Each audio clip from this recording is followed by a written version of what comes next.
येन कल्पताम्। आचार्य शरणद्वन्द्व स्मृतेर्वाचकरूपिणम् अहं कृत्वा कुरुदे व्याख्यां नाहमत्र प्रबुर्यतः. அனைவருக்கும் வணக்கம். நம்முடைய தர்மா டெய்லி சேனலில் குமரகுருபரர் இயற்றிய சகலகலாவல்லி மாலை என்கின்ற அற்புதமான கிரந்தத்தை நாம் தொடர்ந்து பார்த்து வருகிறோம். அதில் இப்பொழுது நாம் பார்க்க போவது இரண்டாவது பாடல். நாடும் பொருட்சுவை சொற்சுவை தோய்தர நாற்கவியும் பாடும் பணியில் பணித்து அருள்வாய். பங்கைய ஆசனத்தில் கூடும் பசும் பொற்கொடியே கனதனக் குன்றும் ஐம்பால் காடும் சுமக்கும் கரும்பே சகலகலாவல்லியே என்கின்ற அற்புதமான பாட்டு. இதில் நாடும் பொருட்சுவை சொற்சுவை தோய் தரக்கூடிய 4 விதமான கவிதைகளையும் பாடும் பணியிலே என்னை பணிப்பாய் என்று சொல்கிறார். இவருக்கு என்ன வேணுமா, இவர் நாடக்கூடிய பொருள் சுவை இவருடைய கவிதையிலே வர வேண்டும். அதுபோல இவர் நாடக்கூடிய சொற்சுவையும் இவருக்கு அமைய வேண்டும் என்று விரும்புகிறார். ஒவ்வொரு கவிஞனுடைய விருப்பமும் இதுதான். சந்தம் ஒழுங்காக அமைய வேண்டும், எதுகை மோனை ஒழுங்காக அமைய வேண்டும் என்பதற்காக வார்த்தைகளை மாற்றி போட்டு அந்த வார்த்தைகளினுடைய பொருள் மாறி போய்விட்டது என்பதற்காக அதுக்கு அடுத்த வரியை வேற மாதிரி கொண்டு போய் அப்புறம் கடைசியில் அதில் தலை தட்டி போச்சு அப்படின்றதுக்காக வெண்பாவை ஆரம்பித்து ஆசிரியப்பாவாக கொண்டு போய் முடிச்சு இதையெல்லாம் எழுதி பார்க்கக்கூடிய கவிஞர்களுடைய கஷ்டம் அவர்களுக்கு மட்டுமே தெரியும். அது மட்டுமல்ல, ஒரு பொருள் பட கவிஞர் எழுதிடுவார். அது சில சமயத்தில் நல்ல விதமாக அமைஞ்சு ரொம்ப புகழ்பெற்ற பாடலாக மாறிவிடும். உதாரணமாக ஒன்று சொல்லுவாங்க, நான் ஒரு விளையாட்டு பொம்மையா அப்படின்னு பாபநாசம் சிவனுடைய கிருதி ஒன்று இருக்கிறது. அதற்கு அப்பேற்பட்ட வேதாந்த விளக்கங்களெல்லாம் கொடுத்து அதை ரொம்ப அறிஞர்கள் மெச்சக்கூடிய ஒரு பெரிய கீர்த்தனை அது இருக்கிறது. ஆனால் உண்மையிலேயே பாபநாசம் சிவன் சொன்னாராம், நிஜமாக நான் அப்படியெல்லாம் மனசில் எதையுமே வச்சுட்டு பெரிய வேதாந்தம்னெல்லாம் நினச்சி எழுதவே இல்லை. அன்றைக்கி என்னடானா நான் பார்க்குறேன், ஒரு பெரிய உபன்யாசகர் ஒருத்தர் இது ரிபுகீதையினுடைய விளக்கத்தை சொல்லி கொண்டிருக்கும் பொழுது, சூதசம்ஹீதையினுடைய விளக்கத்தை சொல்லி கொண்டிருக்கும் பொழுதெல்லாம் இந்த பாட்டை கையில் எடுக்கிறாரு. பார்த்து நான் ரொம்ப ஆச்சரியப்பட்டு போயிட்டேன் அப்படின்னு ஒரு இடத்துல அவர் சொன்னதாக ஒரு குறிப்பு இருக்கிறது. அதுபோல ஒரு பெரிய சிந்தனை இல்லாமல் இயல்பாக பராசக்தியினுடைய அருளினால் எழுதப்படக்கூடிய வார்த்தை, ஆனால் பின்னாளிலே அது பல பொருள்படும்படியாக மிக ஆழமான உரைகள் இயற்றப்படும்படியான பாடலாக மாறுவதும் உண்டு. அதே சமயத்தில் ரொம்ப புத்திசாலித்தனமாக எழுதுகிறேன், ரொம்ப அப்படியே மிகப்பெரிய உலகத்தையே மாற்றக்கூடிய கருத்தை எழுதுகிறேன் அப்படின்னு எழுதி வச்சுட்டு ட்விட்டரில் போட்டுட்டு சில நாயகர்கள் தானும் குழம்பி அடுத்தவனையும் குழப்பி கடைசி வரைக்கும் அந்த கவிதைக்கு எத்தனை கோனார் நோட்ஸ் போட்டாலும் புரியாத மாதிரி போகிறதும் உண்டு. அதனால் சொற்சுவை முக்கியம், பொருள் சுவை முக்கியம். சொல்லும் பொருளும் என நடமாடும் துணைவருடன் புல்லும் பரிமள பூங்கொடியே என்பார் அபிராம பட்டர். அப்படி வாகர்த்த பிரதிபர்த்தாய வாகர்த்த பிரதிபர்த்தையே என்பான் காளிதாசன். இரண்டும் ஒன்று தான். அப்படி சொல்லாகவும் பொருளாகவும் விளங்கக்கூடிய அந்த சிவசக்தி தத்துவத்தினுடைய லயம் ஒன்றாக கூட வேண்டும்.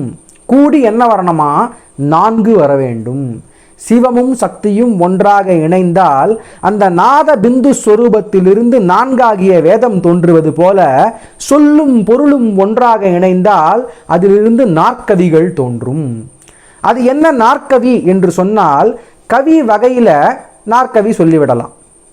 அதாவது வெண்பா, கலிப்பா, ஆசிரியப்பா, வஞ்சிப்பா என்று 4 விதமான கவிதைகளை சொல்லிவிடலாம்.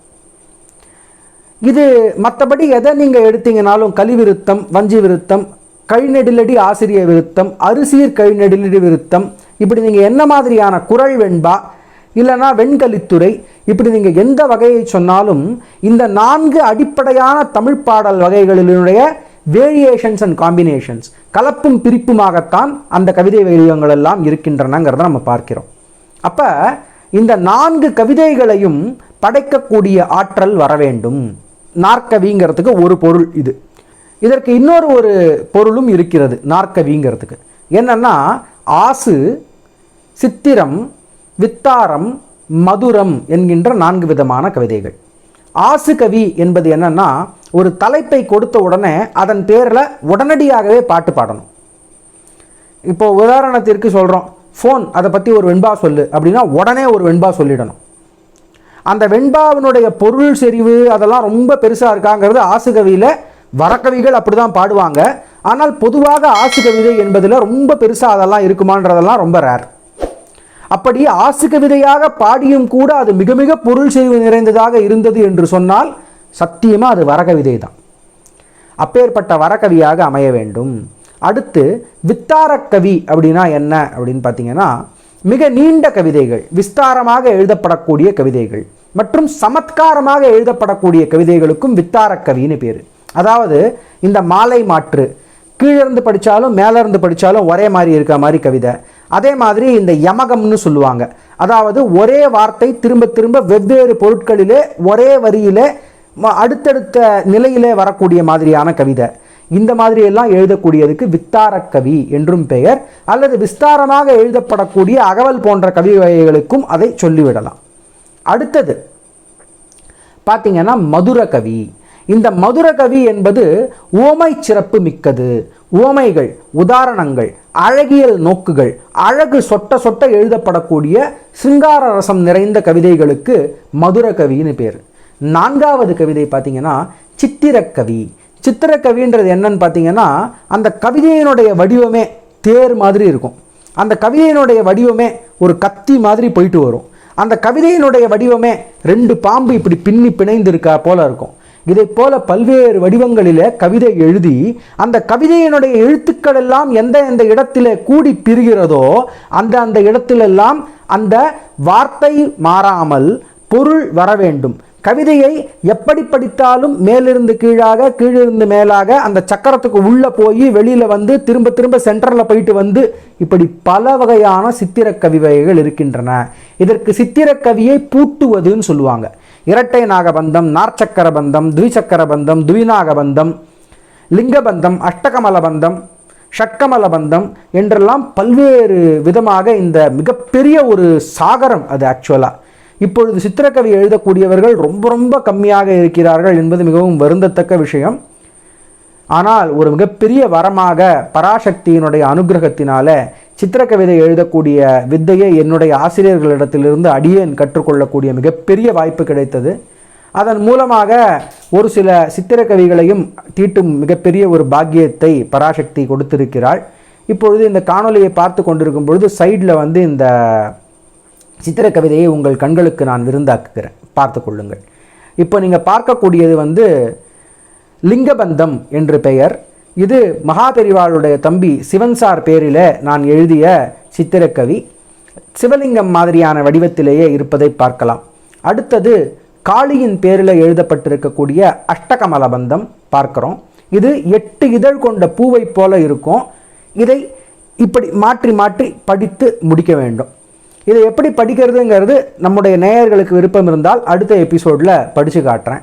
பங்கைய ஆசனத்தில் கூடும் பசும் பொற்கொடியே, நீ பங்கைய ஆசனத்திலே அமர்ந்திருக்கிறாய். தாமரை மலர், பங்கஜம்னா தாமரை, தாமரை மலரிலே அமர்ந்திருக்கிறாய். கனதன குன்றும் ஐம்பால் காடும் சுமக்கும் கரும்பே, குன்றுகளை போன்ற மார்பகங்களை உடையவளாக இருக்கிறாய். அது மட்டுமல்ல, ஐம்பால் காட்டை சுமக்கிறாய். ஐம்பால் காடுனா என்னன்னா, தலைமுடியில 5 விதமான குணங்கள் இருக்கின்றன என்று சிங்கார சாஸ்திரங்களும் சாமுத்திரிகா சாஸ்திரங்களும் பைப்பீல சாஸ்திரமும் சொல்கிறது. என்ன சொல்கிறதுனா, தலைமுடி என்பது நீண்டு இருக்க வேண்டும், கருத்து இருக்க வேண்டும், செழித்து இருக்க வேண்டும், வலிமையாக இருக்க வேண்டும், முனை முறியாமல் இருக்க வேண்டும். ஏதோ தேங்காய் எண்ணெய் அட்வர்டைஸ்மெண்ட், ஷாம்பு அட்வர்டைஸ்மெண்ட்டில் பார்க்குற மாதிரியே இருக்கா? இதெல்லாம் நம்முடைய சாஸ்திரங்களிலிருந்து எடுத்து தான் அவங்க மார்க்கெட்டிங் ஸ்டேட்மெண்ட்டாக போட்டு நம்மக்கிட்ட ஷாம்பு விற்றுருக்காங்க. அதை நாம் மறந்து விடக்கூடாது. அப்படி இருக்கக்கூடிய அந்த கூந்தலை உடையவளாகிய இந்த 5 பால்களும் இந்த 5 தன்மைகளும் கொண்ட கூந்தலை அந்த காற்றினை சுமக்கக்கூடியவளாக இருக்கிறாய். நீ அதை எல்லாவற்றையும் சுமக்கக்கூடிய கரும்பாக இனிக்கிறாய் சகலகலாவல்லியே என்கிறார். நாடும் பொருள் சுவை சொற்சுவை தோய்தர நாற்கவியும் பாடும் பணியில் பணித்து அருள்வாய். பங்கைய ஆசனத்தில் கூடும் பசும் பொற்கொடியே கனதன குன்றும் ஐம்பால் காடும் சுமக்கும் கரும்பே சகலகலாவல்லியே என்பது இந்த அற்புதமான பாடல். மீண்டும் ஒரு முறை உங்களுடைய ஆன்மீக குழுக்களிலும் குடும்ப குழுக்களிலும் தமிழ் சார்ந்த குழுக்களிலும் இந்த காணொலியை பரவச் செய்யுமாறு ஆன்மீக பொதுஜனங்களை வேண்டி விரும்பி கேட்டுக்கொள்கிறேன். நன்றி. தச்சம் யோரா விரணீமஹே காத்தும் யஜ்ஞாய காத்தும் யஜ்ஞபதயே தைவீ ஸ்வஸ்திரஸ்துனः ஸ்வஸ்திர் மானுஷேபியः ஊர்த்வம் ஜிகாத்து பேஷஜம் ஷன்னோ அஸ்து திபதே சஞ்சதுஷ்பதே ஆம் சாந்தி சாந்தி சாந்தி.